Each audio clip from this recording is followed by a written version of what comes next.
Politics turned downright ugly when Karoline Leavitt, the new White House press secretary, broke down in full hysterics during a live interview, all after Joy Behar mocked the lawsuit Karoline filed against her for the sexist comments on The View. I think she's probably been put in there because, according to Donald Trump, she's a 10.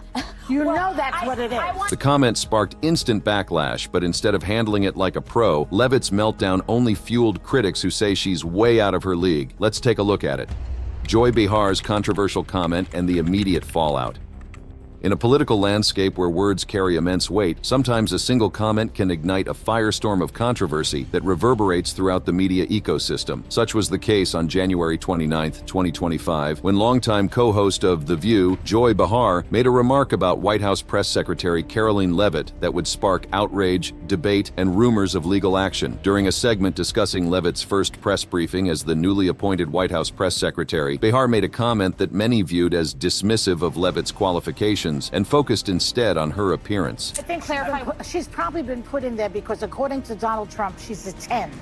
You know that's what it is. This comment immediately drew pushback from Behar's co-host Alyssa Farah Griffin, who quickly interjected to defend Leavitt's credentials. I want to be clear, though, it's not her first job. It was her first press briefing. She worked in the previous Trump administration. The remark was particularly controversial given Leavitt's extensive qualifications. At just 27 years old, Karoline Leavitt made history as the youngest person ever to serve as White House press secretary, a position she assumed on January 20th, 2025, after being appointed by President Donald Trump. But far from being a political newcomer, Leavitt had built an impressive resume in media and politics over the years. Leavitt, born in 1997 in Atkinson, New Hampshire, graduated from St. Anselm College in 2019 with a Bachelor of Arts in Communications and a minor in political science. During her college years, she was actively involved in journalism and broadcasting, founding the St. Anselm Broadcasting Club and writing for the college newspaper. After graduation, she quickly launched her political career with internships at Fox News and the White House Office of Presidential Correspondence. Her political trajectory continued to ascend as she served as an assistant press secretary under Kayleigh McEnany during Trump's first term. Following Trump's departure from office in 2021, Leavitt became communications director for Representative Elise Stefanik, RNY, further honing her political communications skills. In 2022, Leavitt ran for Congress in New Hampshire's 1st congressional district, winning the Republican primary before ultimately losing the general election to Democrat Chris Pappas. Despite this setback, her star continued to rise in Republican circles, and she served as the national press secretary for Trump's successful 2024 presidential campaign, demonstrating remarkable dedication by returning to work just 4 days after giving birth to her son, Nicholas Robert Riccio, on July 10, 2024. Given this impressive background, many viewed Behar's comment as diminishing Leavitt's achievements by suggesting her appointment was based on her looks rather than her substantial qualifications. The reaction was swift and forceful, particularly from conservative circles and supporters of President Trump. Charlie Kirk, a prominent conservative activist, described Behar's comment as disgusting and anti-woman in a post on X, praising Leavitt's performance in her press briefing as a masterclass and dismissing Behar's remark as idiotic and bitter. Megyn Kelly, the former Fox News host, also weighed in on the controversy, acknowledging that Behar's comment was meant to diminish Karoline, while adding a humorous note about the administration's aesthetics. Conservative columnist Tiana Lowe-Dusher labeled Behar a boomer feminist for implying that Leavitt only got her position due to her appearance despite her extensive experience running Trump's campaign press operations. The backlash extended beyond media figures to social media, where numerous users criticized Behar's comment. One user on X pointed out what they saw as a double standard, stating, "If a Republican said anything remotely like that, they would be pilloried," while another defended Leavitt by saying, "She got the job because she is qualified." The controversy must be understood in the context of Trump's hiring practices and public statements about appearance. Trump has been known to prioritize appearance in his hiring decisions, often using the phrase central casting to describe candidates who fit a stereotypical look for their roles, as reported by sources like CNN and Axios. For example, when selecting General James Mattis as Secretary of Defense in 2016, Trump compared him to General George Patton and actor George C. Scott, emphasizing his nickname Mad Dog over his strategic credentials. More recently, in 2024, Trump selected Sean Duffy as Secretary of Transportation, praising him as a star on Fox News and noting his prior experience experience on MTV's The Real World. However, many argued that Behar's comment went beyond merely acknowledging this pattern and instead reduced Leavitt's substantial qualifications to her physical appearance, which many found particularly objectionable coming from a female media figure who might be expected to champion women's professional achievements. The controversy surrounding Behar's comment was further complicated by her history of making remarks that have sparked backlash. Over her long career on The View, Behar has made numerous comments that critics have labeled insensitive, offensive, or factually inaccurate. In 2009, Behar referred to Rachel Yucatel, an alleged mistress of Tiger Woods, as a hooker during a segment on The View. This led to a demand for a retraction from Yucatel's lawyer, Gloria Allred, who argued the term was defamatory. Rachel Yucatel herself addressed this incident during a 2023 interview, expressing her continued anger over Behar's characterization.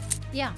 So I got to be the monster for everybody. And I still see it in people today. I mean, when I meet people now and, everything's fine, and let's say I have a falling out with someone, it has nothing to do with anything relating to 2009, but inevitably, somehow that comes out in an email or an angry word. In 2015, Behar, alongside co-host Michelle Collins, made comments about Republican presidential candidate Carly Fiorina's appearance, with Collins stating that Fiorina's smile made her look demented and Behar adding it would be a good Halloween mask. Fiorina later accused the hosts of applying a sexist double standard. That same year, Behar mocked Miss Colorado Kelly Johnson's Miss America monologue about her nursing career, asking, "Why does she have a doctor's stethoscope around her neck?" I was like, that's not a real serious thought. I swear to God. Why does she have a doctor's stethoscope around Was it her? about that? She helps patients with Alzheimer's, which I know is not funny, but I swear you have to see it. Like, Google it if you can. There's a woman playing violin, a new style where you really grind the bow into the strings. There was a lot happening there. You guys should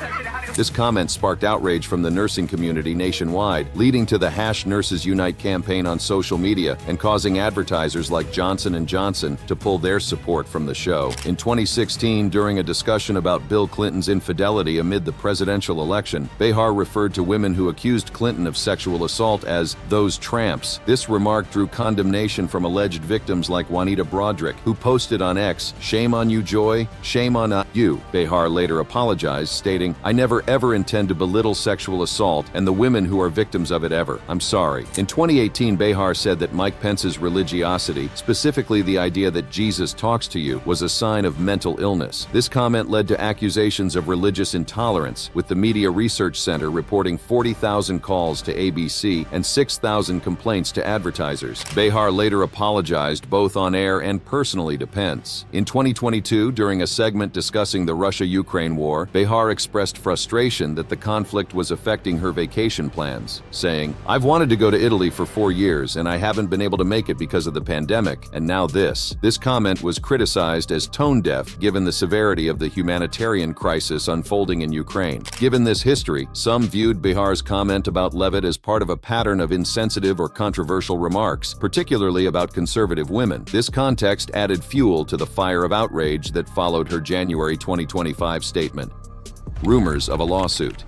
In the weeks following Joy Behar's controversial comment about Karoline Leavitt on January 29, 2025, social media platforms and various news outlets became flooded with discussions about potential legal action. What began as a brief exchange on The View rapidly evolved into a sprawling narrative involving alleged lawsuits, arrests, and media upheaval. The story took a dramatic turn when reports began circulating claiming that Leavitt had filed a defamation lawsuit against Behar. These reports varied significantly in their details, creating a confusing media landscape for anyone following the controversy. According to Snopes, one of the earliest versions of this claim emerged around February 17, 2025, when a YouTube channel called Scandal Scoop posted a video with the attention-grabbing title, "Joy Behar arrested at airport trying to flee the country after $50 million lawsuit. Karoline Leavitt reacts." This video, which amassed over 1.6 million views within just 3 days, presented a detailed narrative. Leavitt had filed a $50 million defamation lawsuit against Behar for her highly controversial remark, and in response, Behar had attempted to flee the country by booking a one-way flight to Italy, only to be intercepted confronted and arrested by TSA agents at the airport. The video even claimed to have footage of the arrest and included what was presented as a reaction from Leavitt. The video's dramatic claims quickly gained traction across social media platforms. Comment sections filled with reactions from viewers who expressed satisfaction at seeing what they perceived as justice being served. The narrative resonated particularly strongly among those who had been critical of Behar's original comment and who viewed it as emblematic of a double standard in how conservative women are treated in media. As the story spread, the details began to shift and expand. Some sources mentioned a $250 million lawsuit rather than $50 million. A website called Today's News published an article with the headline, "Karoline Leavitt finally wins $800 million lawsuit against The View. Shocking legal victory leaves talk show in ruins," suggesting not only that a lawsuit had been filed, but that it had already been resolved in Leavitt's favor with an even larger judgment. Other variations of the story appeared on YouTube, with some videos claiming Behar had been removed or suspended from The View as a result of the controversy. One video referenced a $900 million lawsuit and Behar's removal from the show, further contributing to the confusion about what was actually happening. These videos generated hundreds of thousands of views, spreading the various versions of the story to an ever wider audience. The narrative became even more complex as it intersected with discussions about Behar's occasional absences from The View during February 2025. While TV Insider reported that these absences were due to her involvement in an off-Broadway play called My First Ex-Husband, which ran from February 3rd to February 23, 2025, some social media users and alternative media outlets interpreted her absences as evidence that she had been suspended or fired due to the alleged lawsuit. A Reddit thread from February 6, 2025, titled "The View,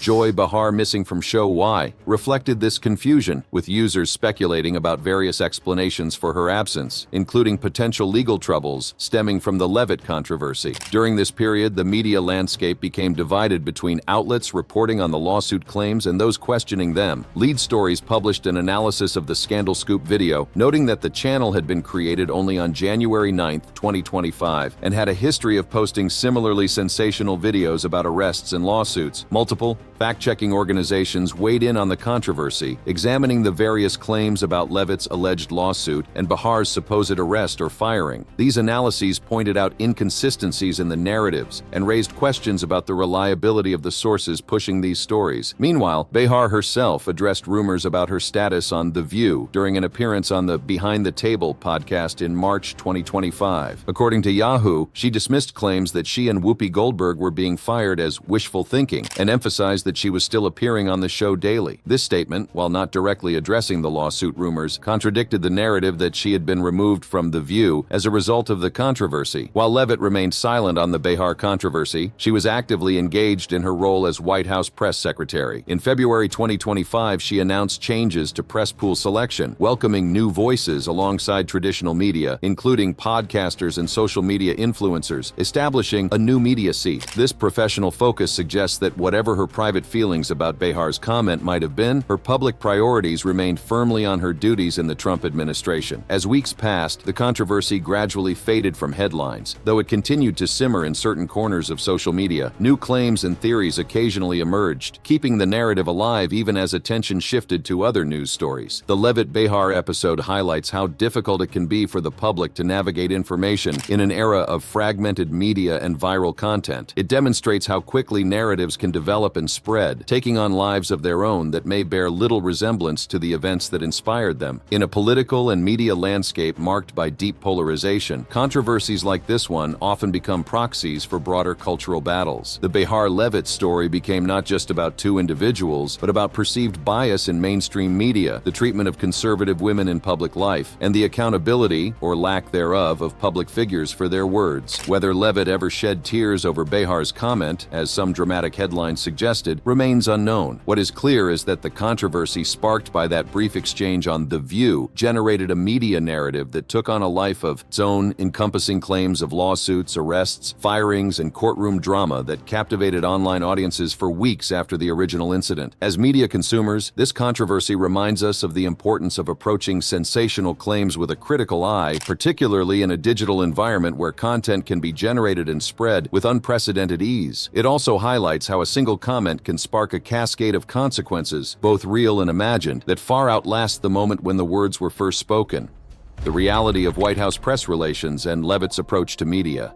While rumors of lawsuits and arrests dominated social media discussions, the reality of Karoline Leavitt's tenure as White House press secretary painted a different picture altogether. Far from being preoccupied with pursuing legal action against Joy Behar, Leavitt was busy implementing significant changes to the White House press operation and articulating the administration's positions on key issues. In fact, during a March 2025 interview, Leavitt was asked about a different legal matter, a lawsuit filed against her by the Associated Press, and her response revealed her approach to media relations and the broader communication strategy of the Trump administration. So, it's just us, right? It's just us. Okay. well, I really would love to answer this question, but upon driving over here from the White House, I actually learned that I have been sued by the Associated Press. Oh, that means, okay, we cannot. Okay. When pressed further about whether she was being sued personally, Leavitt responded firmly. Yeah. Wait, personally? We'll see them in court. Wait a second, personally? Yes. Yes. The interviewer characterized this legal action as lawfare, a term suggesting the use of legal systems and institutions as a form of asymmetric warfare. See, this is what these people do. It's called lawfare. You can't say it. I'll say it. It's called lawfare, people. That means I'll probably get sued in the next 30 minutes or so. While the specifics of the Associated Press lawsuit were not fully elaborated in the interview, Leavitt explained that she needed to consult with White House counsel about what she could and could not say regarding the matter. However, she did express confidence in the administration's position. Okay, keep going. So I wanted to get the White House counsel on the phone before taking this stage to see what I can and cannot say. You really can't say anything. This interview provided insight into one of the most significant changes Leavitt had implemented as press secretary, the addition of a new media seat in the White House briefing room designed to include podcasters, influencers, and independent journalists alongside traditional media outlets. So we've added the new media seat in the White House briefing room. That's been fantastic. Thank you. Leavitt elaborated on the reasoning behind this change. Yes. We are inviting podcasters and influencers and independent journalists who aren't constrained by this legacy media bias to join us. They deserve the privilege of covering the President of the United States just as much as any other legacy media outlet who has spewed lies about President Trump for years. This approach reflected the Trump administration's often adversarial relationship with mainstream media outlets, which Leavitt characterized as biased against the president. Lies about the people who work for President Trump, lies against people like yourselves. This is what the media, so many in the media have done. I'm not saying all of them because there are some good eggs out there for sure. Leavitt's criticism extended to what she saw as media failures during the previous administration, particularly regarding coverage of President Biden's health. But there is definitely the sense that they drove this narrative, that they pushed this leftist agenda. Didn't they forget to talk about Biden's mental decline for quite some time? Yeah, that was a narrative that they just ignored, I guess, the What did they do? cover-up of the century. What were they doing? Sitting out there in the White House just like eating popcorn and going, yeah, why isn't he coming out to speak to us? And they didn't cover it. She also referenced a recent briefing in which Stephen Miller, a senior advisor to President Trump, had confronted the press corps about this issue. And I was so glad that Stephen Miller called out the press yesterday in the briefing. I'm not sure if you guys saw that, but he said many of the people in that room covered up Biden's mental incompetence, and he is right. And if you talk to these reporters off the record, that's the worst part about it. They won't report on it, but they will tell you off the record to your face that they knew Biden was incompetent. Leavitt concluded her critique with a strong condemnation of what she perceived as media deception. The White House staff sometimes weren't showing up until noon. No work was being done. Nobody knew who was in charge.